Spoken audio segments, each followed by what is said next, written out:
brought to you by MDH Masala. দারুণ বিশুদ্ধ প্রাকৃতিক হলুদ, লঙ্কা, ধনে। না, লঙ্কা, ধনে, হলুদ, MDH। নমস্কার, দেখছেন জি 24 ঘন্টা দুরন্ত দুটো নিয়ে আপনার সঙ্গে রয়েছি আমি শুক্লা। শুরুতেই বর্ধমানে যে জঙ্গি ঘাপটি মেরে বসেছিল তার আপডেট দিই। বর্ধমানের রেনেসা হাউজিং, সেখান থেকেই গ্রেফতার করা হয় এই জৈশ জঙ্গি হামিম মণ্ডলকে। বেঙ্গল এসটিএফের জালে সাজ্জাদ ভাত গোষ্ঠীর জঙ্গি হামিম মণ্ডল নিউ টাউনে বেশ কিছুদিন বসবাস করছিল এই হামিম। এমনকি আমরা এটাও খবর পাচ্ছি এই হামিম মণ্ডল সে নাকি হাওড়ার পিলখানাতে বেশ কিছুদিন ভাড়া ছিল, একটি গেঞ্জি কারখানাতে কাজ করেছিল, এমনটাও খবর পাচ্ছি। কিন্তু প্রশ্ন, কার নির্দেশে এই হামিম মণ্ডল কাজ করছিল? মাস্টার মাইন্ডকে, কারণ মুখ্যমন্ত্রীকে হত্যার ছকে কষেছিল এই জৈশ-ই মোহাম্মদ জঙ্গির থেকে একাধিক গুরুত্বপূর্ণ তথ্য পাওয়া যাবে এখনো পর্যন্ত, এমনটাই মনে করা হচ্ছে। যে জায়গা থেকে বেঙ্গল এসটিএফের জালে এই জঙ্গি হামিম মণ্ডল, সেই জায়গা থেকে এই মুহূর্তে সরাসরি নজর রাখি। সেই জায়গাটি হলো রেনেসা হাউজিং, যেখান থেকে কিন্তু 23 বছর বয়সী এই জঙ্গিকে গ্রেফতার করা হয়েছে। কথা বলে জানি, আমাদের সঙ্গে এই মুহূর্তে অরূপ রয়েছেন, আমাদের প্রতিনিধি সরাসরি। অরূপ, তুমি বেশ খানিকক্ষণ আগে বেশ কিছু গুরুত্বপূর্ণ তথ্য দিয়েছো। বেঙ্গল এসটিএফের জালে এই মুহূর্তে এই জঙ্গি, কিন্তু এই জঙ্গি এই অভিজাত আবাসনে জায়গা পেল কি করে? কিভাবে সে এতদিন ধরে এখানে থাকছিল? এই প্রশ্ন তো উঠছে।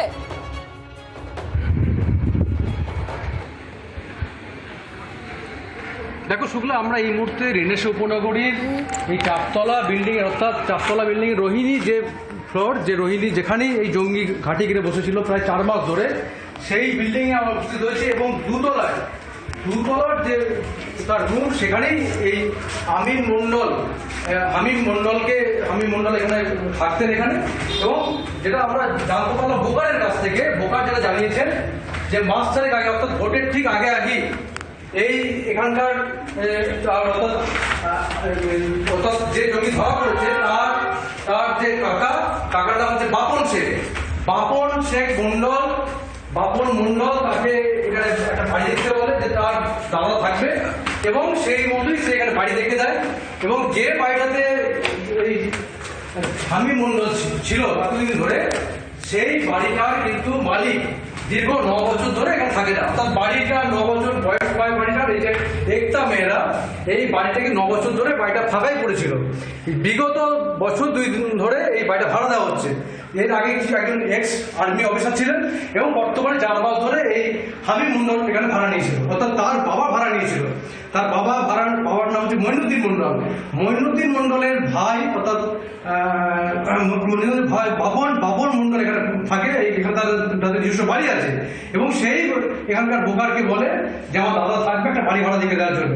ভোটের ঠিক আগে এখানকার একটা মেয়ের আছে ফাঁকা বাড়ি, সেই বাড়ি দিকে তার বাড়িতে ভাড়া দেওয়া হয়, এবং এই বাড়িটাতেই 4 মাস ধরে ছিল।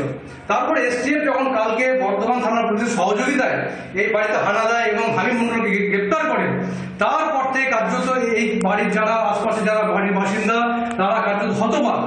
তারা এমন একটা জায়গায় বাস করছেন, একটা অভিজাত এলাকা। মানে হামিম মণ্ডলকে যখন অরূপ এইভাবে গ্রেফতার করা হলো পুলিশের জালে, এসটিএফ এর জালে হামিম মণ্ডল চলে এলো, তখন এই যে অ্যাপার্টমেন্টের ছবি তুমি আমাকে দেখাচ্ছ, যে আবাসনের ছবি তুমি আমাকে দেখাচ্ছ, সেখানকার বাসিন্দারা এর আগে এর গতিবিধি নিয়ে কোনো রকম তাদের মনে কোনো প্রশ্ন জাগেনি কি? ডাকাতিটা প্রায় নিত্যদিনের ঘটনা বললে অভিযোগ করছে এখানে বাসিন্দারা। তাহলে সেখানে জঙ্গি থাকে, তাহলে পুলিশ নিরাপত্তা যেমন একদিকে উঠছে, রেনেসা কর্তৃপক্ষের যে নিরাপত্তা বন্দোবস্ত করা উচিত ছিল সেটা নিয়ে প্রস্তুত হচ্ছে। শুক্লা, একদমই, তুমি আমাদের সঙ্গে থাকো, তোমার কাছ থেকে আমি এই ইনফরমেশন আরো অবশ্যই নিতে থাকবো, তোমার মাধ্যমে জানাবো আমরা জি 24 ঘন্টা দর্শকদের। তবে এই পুরো বিষয় নিয়ে এটা কথা বলি, এটা কতটা থ্রেট, কতটা আশঙ্কার, কতটা alarming, group captain R K Das তার বক্তব্য আমরা শুনবো, তিনি আমাদের সঙ্গে সরাসরি রয়েছেন। তবে তার আগে এই যে হাউজিং এর ছবি আপনাদেরকে দেখাচ্ছিলেন আমাদের প্রতিনিধি অরূপ কথা বলেছিলেন বেশ কিছু স্থানীয় মানুষজনের সঙ্গে যারা এই এলাকার আশপাশেই থাকেন। কি বক্তব্য তাদের শোনাই। এখানে যে বাড়িটা কি রেন্টে থাকতো? আমি তো এটাই শুনলাম, রেন্টে থাকতো। যে মালিকটার নাম কি আমি জানি না, ওসব কিছু জানি না। এটা তো অ্যাকচুয়ালি আমার এখানে থাকি না, আমরা তো ওদিকে থাকি। আমরা এটা খবর শুনে এখানে এসেছি। আমরা সব থেকে বেশি ভয় যে বিভিন্ন ধরনের ভাড়াটিয়া আছে, আমরা রীতিমতো সাচিকে চাপও দিই যে আমাদের ডকুমেন্টস না নিলে আপনারা উল্টোপাল্টা ভাড়া দেবেন না। যে লোকটা ভাড়া আনে দালালি করে তাকে টাইট করুক আগে, ও ভাড়া আনলো কেন সাথে স্টেপ নেই। ওই দালাল যে কোনো লোককে ভাড়াতে নিয়ে আসছে, চোর ডাকাত যা পেচ্ছে ওদের নিজেদের কমিশনের ব্যাপারে নিয়ে আসছে, কম পকেটে পয়সা নিল বাস চলে গেল। বাসিন্দারা কী সফর করছে সেটা তো দালাল বুঝছে না, এটা তো সাথী কর্তৃপক্ষকে বুঝতে হবে। মানুষের বক্তব্য শুনছিলেন, আমরা কথা বলবো। মিস্টার দাস এই মুহূর্তে আমার সঙ্গে রয়েছে। মিস্টার দাস, আপনি কিভাবে দেখছেন পুরো বিষয়টা? মানে রাজ্যের মুখ্যমন্ত্রী টার্গেট, তার সম্পর্কে একাধিক ডিটেল তথ্য পাওয়া যাচ্ছে এই হামিম মন্ডলের কাছ থেকে, যে এক জৈশ জঙ্গি। দেখো, যে কোনো জঙ্গি সংস্থা যারা নাকি এই ধরনের কাজ করে, ওরা কিন্তু একা মানুষ নয়। একদমই। এর পিছনে আরো নিশ্চয়ই 7-8 জনের লোক আছে যারা নাকি এখনো ধরা পড়েনি। এই লোকটাকে ধরা পড়েছে, কিন্তু এছাড়াও আরো অনেকজন নিশ্চয়ই থাকবে। এখন যে নাকি গেঞ্জির কারখানায় কাজ করতো এই রকমের আবাসনে থাকছে, এটা অবাক কাণ্ড।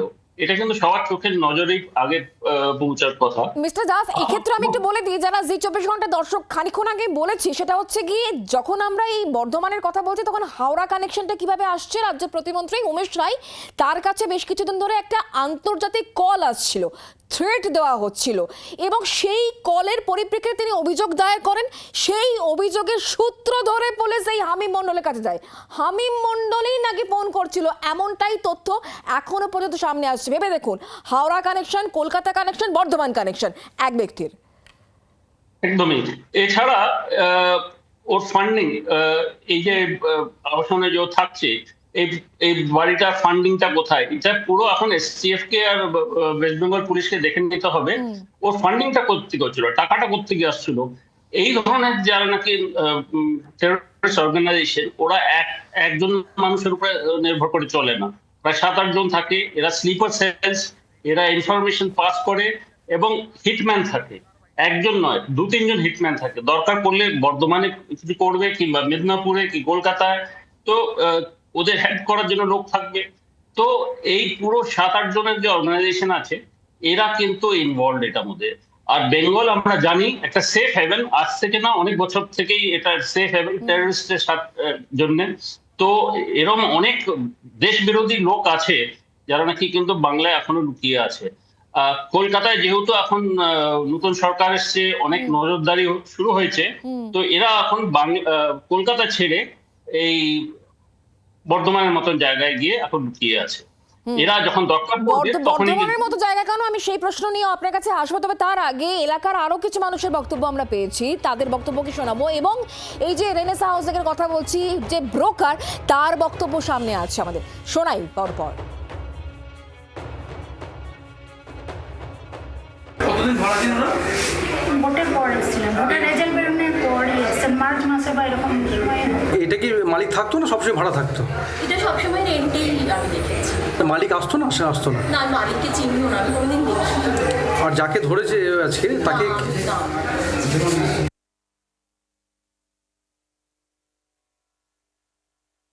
আপনি তো ভাড়া দেখে দিয়েছিলেন? ভাড়াটা আমি দেখে দিয়েছিলাম। আপনার কাছে ওই মঈনুদ্দিন বাবুর ভাইয়ের সাথে পরিচয় ছিল? উনিও রেনের সাথে। ওই মঈনুদ্দিন ভাই কি বাপন নাম? ও রেনেসা কোথায় থাকেন? টিউলিপ করে।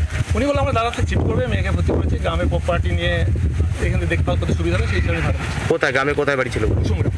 এখানে ওনার ছেলেটা থাকতেন না, মেয়ে বিশেষ, আর উনি কোন মাস থেকে ভাড়া আছেন?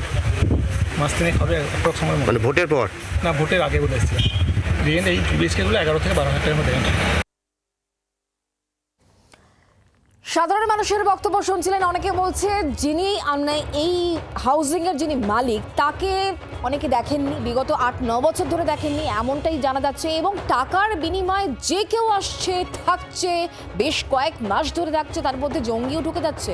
মানে পুরো বিষয়টার মধ্যে কোথায় কোথায় এবং কি কি গাফিলতি রয়েছে সেটা নিশ্চয়ই আর নতুন করে বলতে হবে না। তবে একটু আগে যেটা বলছিলাম, মানে হাওড়া কানেকশন, হামিমের হাওড়া কানেকশনটা কি, সেক্ষেত্রে রাজ্যের প্রতিমন্ত্রী উমেশ রায়, তার কাছে বেশ কিছু সময় ধরে ফোন আসছিল, একটা ইন্টারন্যাশনাল কল আসছিল, পাক এজেন্ট পরিচয় দিয়ে তাকে হুমকি দেওয়া হচ্ছিল, হুমকি ফোন করা হচ্ছিল। হয়েছিল, ছেলেকে অপহরণের হুমকি দেওয়া হয়েছিল, এমনটাই দাবি করেছেন উমেশ রায়।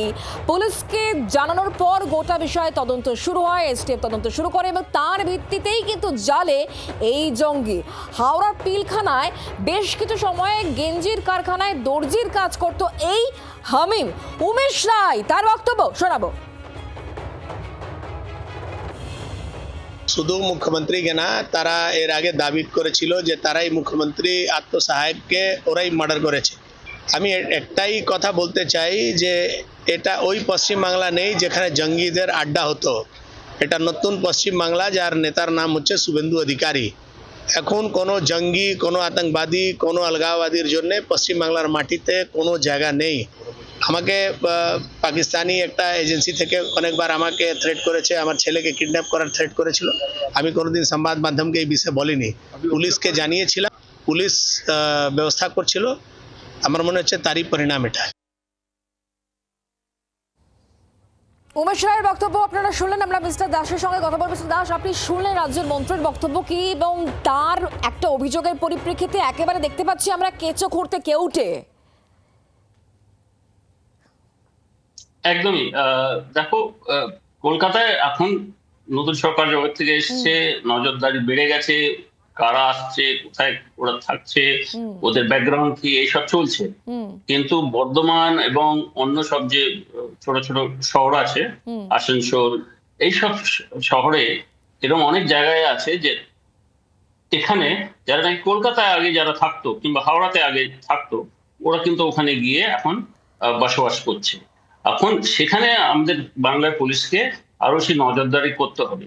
এছাড়া বর্ধমানের পাশেই কিন্তু পানাগড়, এটা কিন্তু মনে রাখতে হবে। পানাগড়ে আমাদের ইন্ডিয়ান আর্মি এবং ইন্ডিয়ান এয়ারফোর্সের বিরাট বেস আছে। ওখানে কি প্লেন আসছে, কি উঠানামা হচ্ছে, কি সামরিক বাহিনীর কি মুভমেন্ট হচ্ছে, তার পিছনে একটা নজরদারি দরকার, স্লিপার সেল। তো এই জিনিসটাও কিন্তু আমাদের মাথায় রাখতে হবে। এবং যেক্ষেত্রে বর্ধমানের যখন কথা বলছি তখন খাগড়াগড় বিস্ফোরণের কথা আমার মনে পড়ে যাচ্ছে। খাগড়াগড় বিস্ফোরণের কথা এক্ষেত্রে আরো মনে পড়ছে, কারণ যেখানে খাগড়াগড় বিস্ফোরণের ঘটনা, সেখান থেকে এই যে হাউসিং কমপ্লেক্সটা মাত্র 1 কিলোমিটারের রেডিয়াসের মধ্যে, 500 থেকে 700 মিটারের মধ্যে, সেখানে এই আবাসন, সেটা বোধহয় আরো বেশি ভাবাচ্ছে। একদমই। আর আরো বেশি ব্যাপারটা হচ্ছে এর পিছনে আরো কে কে আছে, এই পুরো জালটা কিন্তু মানে বের করতে হবে। এর মধ্যে কারা কারা উচ্চপদস্থ লোক ইনভলভ আছে, ফাইন্যান্সিয়াল কারা আছে, হ্যান্ডলার কারা আছে। সেই হ্যান্ডলাররা কলকাতায় যে থাকতে হবে তার কোনো মানে নেই, অন্য জায়গায়ও থাকতে পারে। তো ওদের হ্যান্ডলার্স কে আছে, কোথা থেকে ও কমিউনিকেশন পাচ্ছে, কোথা থেকে ফান্ডিং পাচ্ছে, এই সব জিনিস বের করতে হবে।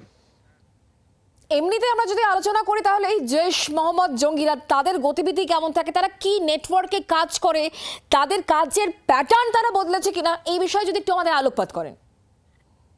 দেখো, জৈশে মোহাম্মদ এরা সব কিন্তু আলটিমেটলি পাকিস্তান অরিজিন। এদের পুরো অরিজিনটা পাকিস্তান থেকে শুরু হয়। হ্যান্ডলার্স রয়েছে আইএসআই এজেন্টস, যারা নাকি ইন্ডিয়া বিরোধী, যারা নাকি ইন্ডিয়ার বিরোধী ইন্ডিয়ান ন্যাশনাল। স্বাস্থ্য আর নিউট্রিশন পাবে, শরীরও স্ট্রং হবে, অল্প খেলেই পেট ভরে, ডাইজেশন ঠিক রাখে। MDH সোয়াটিন, আসল প্রোটিন।